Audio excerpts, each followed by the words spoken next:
मुंबई की शुरुआत में जॉन नाम का आदमी एक सुपरमार्केट के अंदर जाता है। वहां इसके अलावा सिर्फ एक और कस्टमर होता है जो अपनी शॉपिंग कर रहा है। जॉन $5 का एक आइटम उठाकर बिलिंग काउंटर में चाहता है। कैशियर को देखकर कहता है कि वह आजकल अप्सराएं बिलिंग काउंटर में बैठने लगी है। क्या ये सुनकर वो शर्मा जाती है। हालांकि जॉन तो सरासर झूठ बोल रहा था। जब पैसे देने होते हैं तो वो अपनी जेब टटोल कर कहता है कि सॉरी, मेरे पास $5 तो नहीं है बल्कि 50 का नोट है। कैशियर के अतिरिक्त कोई बात नहीं, मेरे पास 10 और 5 नोट है। ये कहकर वह $10 के 5 नोट निकाल कर रख दिया। अब दोस्तों, नॉर्मल कस्टमर होता तो 50 का नोट उसको देखकर 10 के चारों ओर उठा लेता। फिर कैशियर उस आइटम के $5 लेकर बाकी $5 लगा देती है। ऐसा होता पर अपना जॉन क्या करता है जरा देखिए तो मैं फिर हाथ डालकर कहता है कि स्टोरी, मेरे पास भी तस्कर 5 नोट है। ये कहकर वह अपनी तरफ से $10 के 5 नोट रखता है। अब टेबल पर हो गए हैं पूरे $100। जॉन कहता है आप एक काम कीजिए, कैश काउंटर में आपको छोटे की जरूरत पड़ेगी तो आप ये $100 का छोटा रखा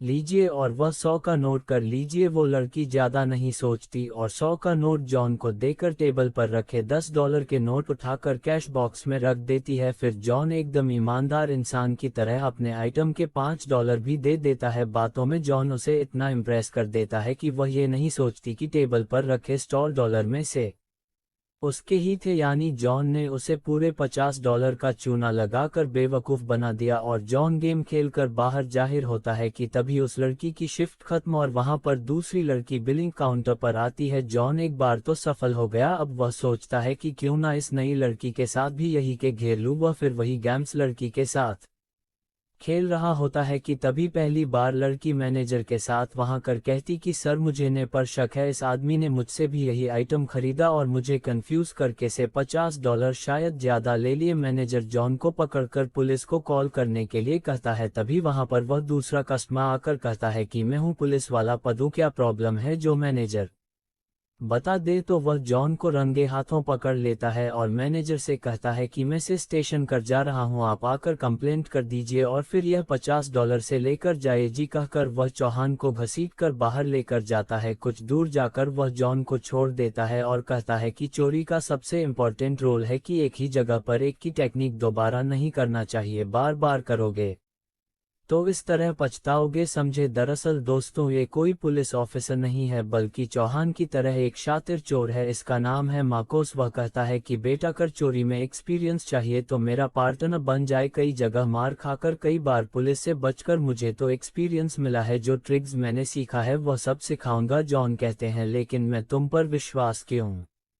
मार्कोस कहता है कि चोरी का दूसरा रोल यह है कि कभी अकेले चोरी मत करो, हमेशा पार्टनर के साथ चोरी करो। मेरा पार्टनर ने कहा हमारे क्या, इसीलिए मैं तुम्हें अपना पार्टनर बनाना चाहता हूं। फिर जॉन भी जाता है। अब ये दोनों मिलकर 2 और 2 5 करने के लिए निकल पड़ते हैं। मार्को अपना पहला सिखाता है, इस दुनिया में अगर तुम किसी को बढ़िया आसानी से चकमा दे सकते हो तो वो है आंटी। 4 पोस्ट है, किसकी आंटी, अरे किसी की आरती नहीं यार, जनरल आंटी बहुत ही दरिया होती है और इस बात का फायदा उठाएंगे जी। कहकर वह एक अपार्टमेंट एंट्रेंस पर ही किसी का फ्लैट नंबर डायल करके कहता है आती मैं आया हूँ। वहां से एक औरत कहती है आंटी से कहा तुमने, मेरी तो अभी शादी नहीं हुई।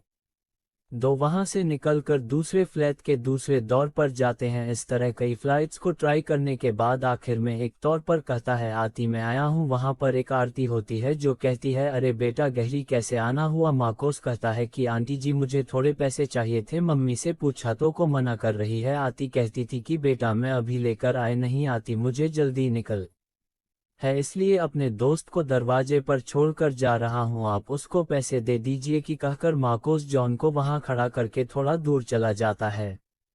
बहुत ही स्वीट मानव होती है और नीचे आकर जॉन को कुछ पैसे देकर कहती है बेटा आर्यन रखना पड़ा। अब जोर मार्को को पैसे देकर कहता है कि इस आंटी ने तो $100 दिए। साथ ही जॉन मार्कोस को एक कोल्ड ड्रिंक देता है और कहता है कि आंटी ने ये भी दिया था और कहा कि यह गाड़ी की माँ के लिए है। मार्कोस कहता है कि चोरी का तीसरा रोल किसी पर भी ऐसा मत करो, तुम चाहते तो इसे खुद रख सकते थे, तुमने मुझे क्यों दिया। जॉन कहता है कि मैं ये रूल्स वगैरह नहीं जानता था यार, मुझे तुम पर एक सिखा रहे हो, मतलब तुम मेरे गुरु हो और मैं तुम्हें धोखा नहीं देना चाहता। ये सुनकर बार को कुछ और बहुत ही पसंद आता है और इस तरह शुरू होती है इनकी दोस्ती। अब तो चाय पानी के नाश्ते में खत्म हो जाएंगे, इसलिए इसे टेबल कर मैं का एक और त्रिखा मेरे पास की कहकर मार्कोस लॉट का कारोबार भरकर रख लेता है और फतावा नोट जाकर जॉन को देकर कहता है तुम उस रास्ते में जाकर नाश्ता कर लो। जॉन वैसा ही करता है। जॉन वेटर को हटा देता है लेकिन वेटर ज्यादा ध्यान नहीं देता और उसको ले लेता है। फिर नाश्ता खाकर जॉन बाकी के पैसे लेकर आ जाता है। मार्कोस उसी रास्ते में कर कॉफी ऑर्डर करता है जहां बाहर खड़ा खड़ा मार्को को अपना फैमिली बैकग्राउंड बता रहा होता है। मेरा बाप एक नंबर का चोर था, एक बार पकड़ा गया और वह जेल में। उसे छुड़ाने के लिए मुझे $70,000 चाहिए, इसलिए मुझे चोरी करनी पड़ रही है। वैसे मैं इस फील्ड में बिल्कुल नया हूं पर अब तक मैंने $50 कमा लिया और अब सिर्फ 20,000 चाहिए। जो की बात सुनते में मार्कोस पी लेता है और वेटर को बुलाकर पूछता है कि अरे छोटा कर दोगे, आपने अभी तक पैसे तो। रही बार को ऊंची आवाज में कहता है कि अभी अभी तो मैंने सौदे में दिया। कितने में? मैनेजर आ जाता है। मार्कोस उससे भी कम करता है कि मैंने इसे $100 दिए थे और यह कहता है कि नहीं दिया, ये देखिए मेरे 100 करोड़ जरा फटा हुआ था और इसका टुकड़ा मेरे पर्स में रह गया। अब जाकर मैं कैश बॉक्स में चेक कीजिए, सब पता चल जाएगा। मैनेजर कैश बॉक्स देखकर वापस आता है और मार्को को सॉरी कहकर उसके बाकी पैसे दे देता है। देखा चले ये कैसा लगा तुम्हें? अच्छा तो था लेकिन दोबारा नहीं चलेगा। वैसे तुम्हारे मुंह पर तो चोर वाली रेखा साफ नजर आती है। अच्छा तो कि तुम्हारे वह पर संत महात्मा वाली रेखा। जॉन कहता है कि चलो इस भी टेस्ट कर लेते हैं। वहां जो लड़की खड़ी है वह तुम्हें अपना पाँच तो मैं मानूंगा कि तुम मुझसे ज्यादा ईमानदार देखते हो और अगर मैं जीता तो वह तिवारी जो गोल्ड रिंग है वह मुझे जाए। मार्कोस भी चैलेंज एक्सेप्ट कर लेता है। दोनों उस लड़की के पास जाते हैं तो पता चलता है कि वह लड़की नहीं दादी जी है। फिर उसके साथ लिफ्ट में 4 जाते हैं। जॉन बीच में ही लिफ्ट के कोच के साथ छेड़छाड़ करके लिफ्ट को 2 बार फोर्ड के बीच में रोकते आता है और कहता है कि इसे ठीक करने में बहुत देर लग जाएगी। फिर वह किसी तरह चढ़कर ऊपरी फ्लोर पर पहुंचाता है। फिर वह कहता है कि दादी जी मैं आपकी मदद करता है। ये कहकर वह अपना हाथ बढ़ाता है। अरे दादी पर साथ में रखकर कैसे? ट्रेडिंग या आपके पास जो आदमी खड़ा है उसे पढ़कर आप जल्दी से ऊपर चढ़ जाए। अब दादी मार्कोस को एक नज़र देखती है तो एकदम चूर सकता। ये सोचकर वह जॉन को अपना पास दे देती है। फिर तीनों वहां से बाहर निकल जाते हैं। अब जॉन कहता है कि देखा तुमने, तुम्हें देखते वह जान गए कि तुम एक नंबर के चोर हो। हाँ यार तू एकदम ठीक बोल रहा है। चोरी का नेक्स्ट है कि देखने में एकदम बिल्संडा को उस मामले में इस जॉब के लिए मुझसे ज्यादा क्वालिफाइड तुम लगते हो। मेरा आखिरी मैच होना। ये कहकर वह जॉन को होने का रंग दे देता है। दोनों चोरों की पार्टनरशिप होती है शुरू। दोनों तरफ ने बैठे होते हैं और तभी का दिमाग को फोल्ड कर देता है। दरअसल मार्क उसकी बहन कॉल करके उसे बुला दिया को जॉन को लेकर वहां जाता है जो कि एक 5 स्टार होटल है। तुम तो सड़क छाप हो और तुम्हारी बहन क्या 5 स्टार होटल में चोरी करती है? नहीं, यहाँ को चोर नहीं है, यहाँ काम करती है। मेरा एक भाई भी है। दरअसल मार्क उसके पिता हमारे थे तब उन्होंने तीनों बच्चों को अपनी प्रॉपर्टी का इक्वल शेयर दिया था लेकिन अपना मार्कोस तीनों का हिस्सा अब गया था। इस वजह से उसकी बहन उस पर बहुत गुस्सा है लेकिन मार्क उसका भाई मार्कोस को बहुत पसंद करता है क्योंकि वह नहीं जानता कि मार्कोस एक चोर है। आप मार्कोस की बहन आती है तो उसे देखकर जॉन का मुंह खुला का खुला रह जाता है। बहन का नाम है गुलेरिया और को मार्कोस धरती की जहां भी आगे चोरी करने मजाक मत करो तो मैंने खुद मुझे बुलाया है। अगर तुम चोरी करने नहीं आए तो तुम्हारा वह बूढ़ा पार्टनर यहाँ क्या कर रहा है? दरअसल मार्क उसका पुराना पार्टनर एक बूढ़ा आदमी है जो होटल में आया था और अचानक उसकी तबीयत खराब हो गई थी इसलिए गुलेरिया ने मार्कोस को बुलाया था। मार्कोस पूछता है कि दादू 5 स्टार होटल में क्या कर रहे हो? वह बूढ़ा जिसका नाम स्टैंडर्ड्स है तो बताता है कि तुमसे अलग होने के बाद मैं किसी बड़ी जगह पर हाथ मारना चाहता था तो मुझे यह मिला। ये कहकर वो एक इन्वेस्टर पर दिखाता है जिसमें लिखा होता है कि एक बहुत बड़ा बिजनेसमैन फॉरेन जाने वाला है, कि बहुत पैसे वाला है और एक रियल स्टेट्स कलेक्ट करना की हॉबी है। मेरी बहन के पास एक स्टैम्प है जिसे कोई सटेम कहा जाता है कि बहुत ही रेयर टाइम है और मुझे पता है कि वह बिजनेसमैन इससे बहुत सारे पैर देकर खरीद लेगा, इसीलिए मैंने अपनी बहन से स्टैम्प मांगा पर उसने देने से मना कर दिया। मैंने भी अपना दिमाग लगाया और बिल्कुल उसी की तरह का एक फेक स्टैम्प बनाया, उसे उस बिजनेसमैन को बेचने के लिए। मैं इस होटल में आता है लेकिन क्या करूं,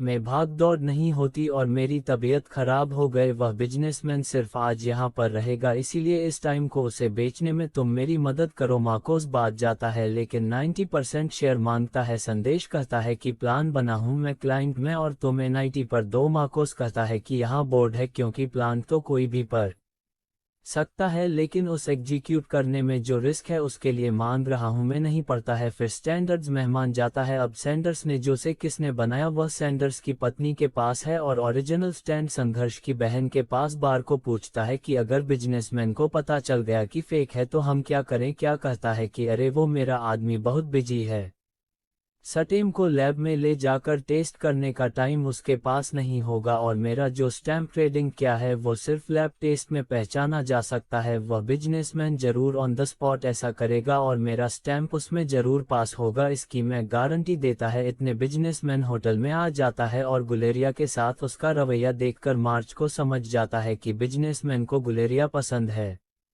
हमार खोज और जॉन अपने मिशन के लिए मैदान में उतर जाता है। पहले में संघर्ष की पाइप से वह किस टाइप लेने जाते हैं, पूछते हैं क्या मुझे भी प्रॉफिट में कुछ शेयर मिलेगा। आहत उन्हें 10% तो मैं दे ही सकता हूं, तो मुझे और सैंडर्स को सिर्फ 10% और तुम्हें 80%। हाँ भाई, असली काम तो नहीं कर रहा हूं, तुम तो सिर्फ मेरी पलट कर रहे हो। तुम अपनी तरफ से इस विषय में कुछ करके देखा तो मैं तुम्हारा शेयर बढ़ा दूंगा। फिर माँ को सेंटर की वाइफ से पूछता है कि दादी सैंडर्स ने मुझे भेजा है और ना इंक्रीज वाला स्टैंप लाने को कहा। माँ को उसको देखकर वह कहती है चोर उचक के कहीं के, तुम्हें मैं स्टैंप क्यों दूंगी, जा जाकर संघर्ष को लेकर आए थे। भगवान, आजकल चोरों का राज चल रहा है। ये कहकर वह दरवाजा बंद कर देती है। कहता है कि मैंने तो तथा कि तुम्हारे माथे पर कैपिटल लेटर में लिखा है। अब मैं ट्राई करता है और अगर बुढ़िया ने मुझे स्टैंप दे दिया तो मुझे 30% चाहिए। बोलो मंजूर। एन वक्त पर जॉन की समझदारी अगर आपको पसंद आ गई हो दोस्तों तो वीडियो को लाइक कीजिए। मार्कोस भी माना जाता है जो और का चेहरा देखकर संघर्ष की बाइक है कि यह तो दूध पीता बच्चा लगता है, जरूर अच्छा लड़का होगा। कुछ टाइम रहती है। अब इनके पास 9 क्वींस का डुप्लीकेट स्टैंप है, लेकिन इसे डायरेक्ट भी लेकर जाकर उससे बिजनेसमैन को नहीं दे सकते क्योंकि उसे शक होगा, इसीलिए इन्हें इनडायरेक्ट उस इंफॉर्मेशन देनी होगी कि हमारे पास 9 क्वींस स्टैंप है। आप देखते हैं कि बेसिस में बाथरूम जा रहा है, तभी मार्कोस भी उसके पीछे जाकर फोन पर बात करने लगता है कि आहे मेरे पास कोई वाला स्टैंप है, मुझे कोई बैर दिला दे यार, बहुत जरूरत है उसकी बात है। वह भी सुन रहा था। इसी बीच एक पुलिस वाला आकर मार्कोस को पकड़कर पोस्टर, तुम कौन हो, चेहरे से तो चोरी लगते हो। मार्कोस कहता है कि मेरे पास कोई स्टैंप है, उसे बेचने की कोशिश कर रहा हूं मैं बाथरूम से बाहर आकर। पुलिस कहता है कि नहीं हो पाया। आकर से छोटी चुचिया इस पर पुलिस वाला उसे छोड़ देता है।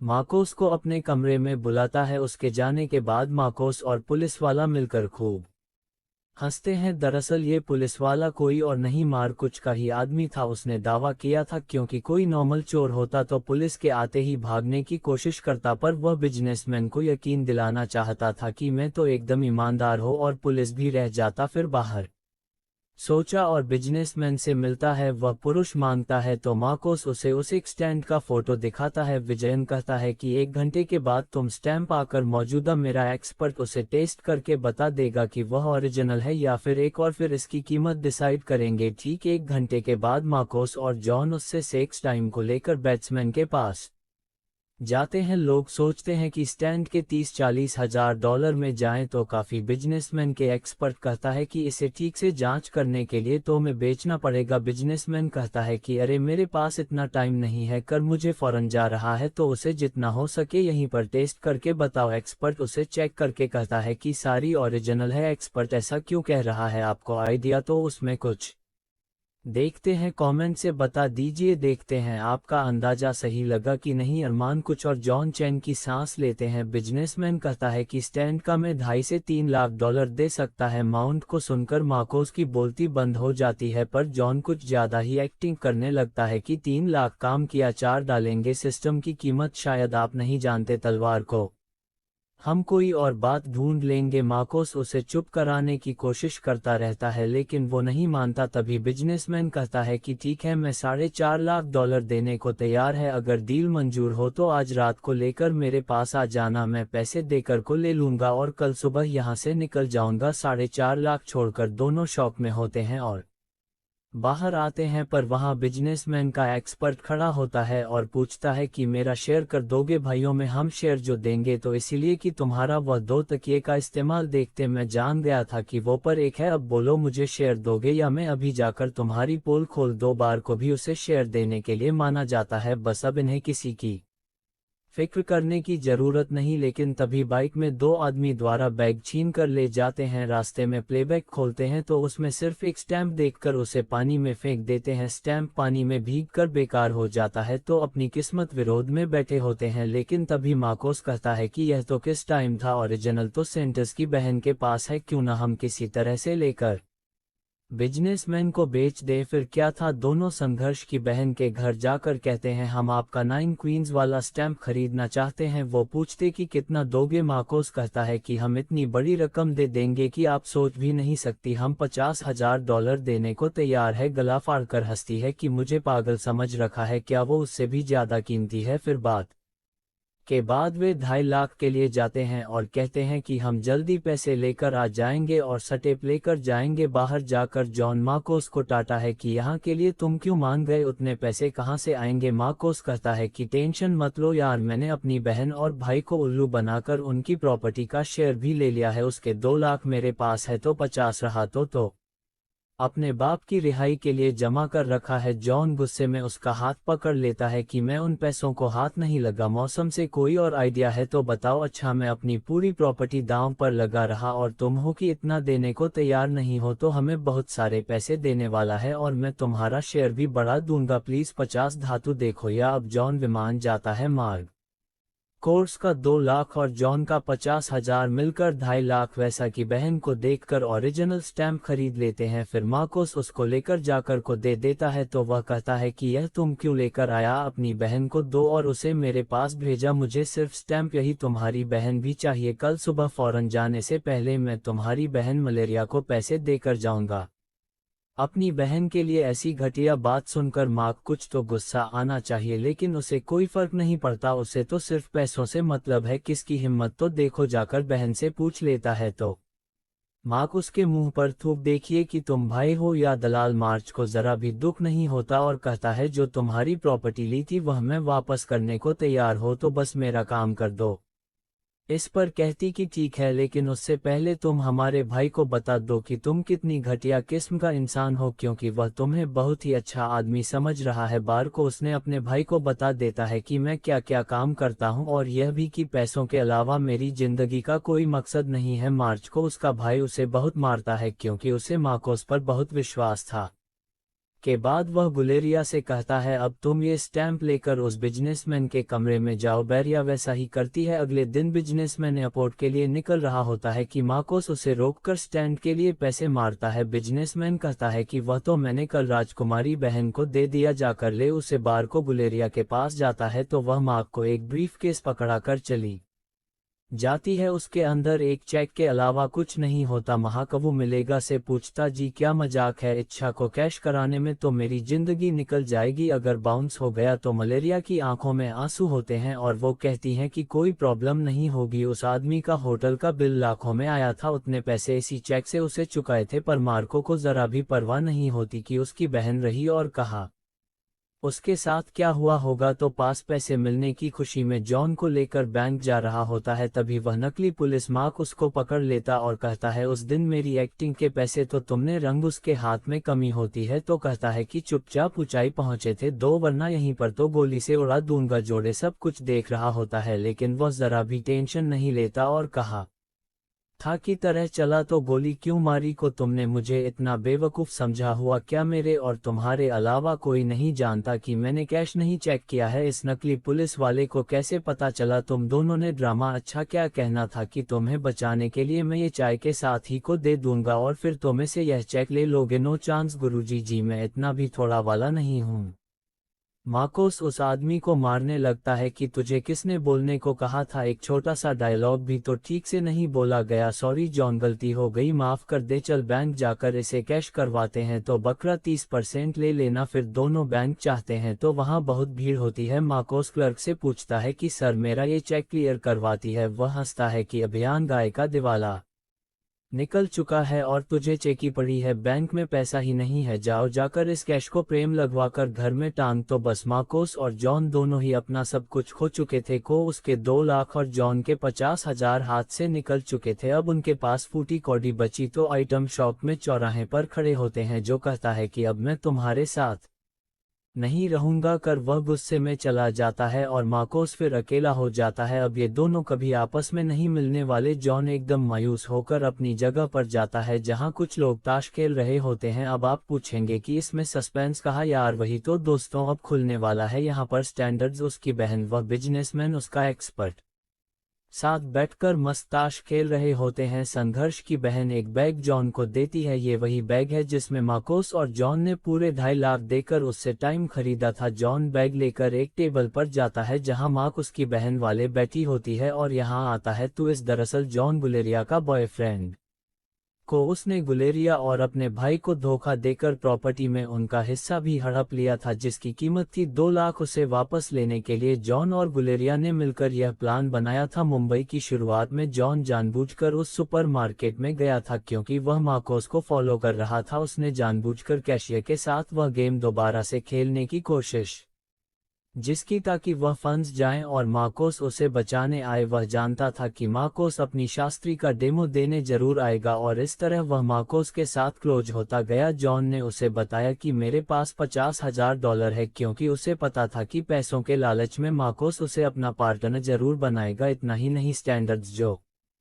कई सालों से को उसका पार्टनर था उसे बारको से धोखा दे दिया था जिसकी वजह से कुमारको से अलग हो गया, ने उसे भी अपने प्लान में शामिल किया और इन सब ने मिलकर यह स्टैंप वाली कहानी मार्कोस को सुनाई। यहाँ तक कि वह बिजनेसमैन भी इनका साथ ही था। इस प्लान से बेखबर मार्कोस अपनी बहन और भाई से लूटे हुए 2 लाख दांव पर लगा बैठा है जिसे जॉन वापस पुलिया के पास लेकर आया। इस प्लान के दौरान इन लोगों को मार्कोस पर दया भी गई। कुल्लू बनने जा रहा है कि लोग मार्कोस माफ भी कर देता है, लेकिन जब उन्होंने देखा कि मार्कोस पैसों के लिए अपनी पहले तक को किसी अजनबी के कमरे में भेजने को तैयार है, उसे जरा भी हिचक नहीं हुई। तब इन सब ने फैसला किया कि वह मार्कोस को 2 लाख का चूना लगाकर सड़क पर ला देंगे। इस पूरे कांड में इनका बोनस है वह सोने का रंग जो अपार्टमेंट वाली आंटी ने दिया था। जॉन ने उससे शर्त लगाई थी कि मार्कोस से जीता था वो उसे अपनी गर्लफ्रेंड यानी गुलेरिया को देकर प्रपोज करता है, उसके बाद उनकी शादी हो जाती है। इसी तरह फिल्म खत्म हो जाती है।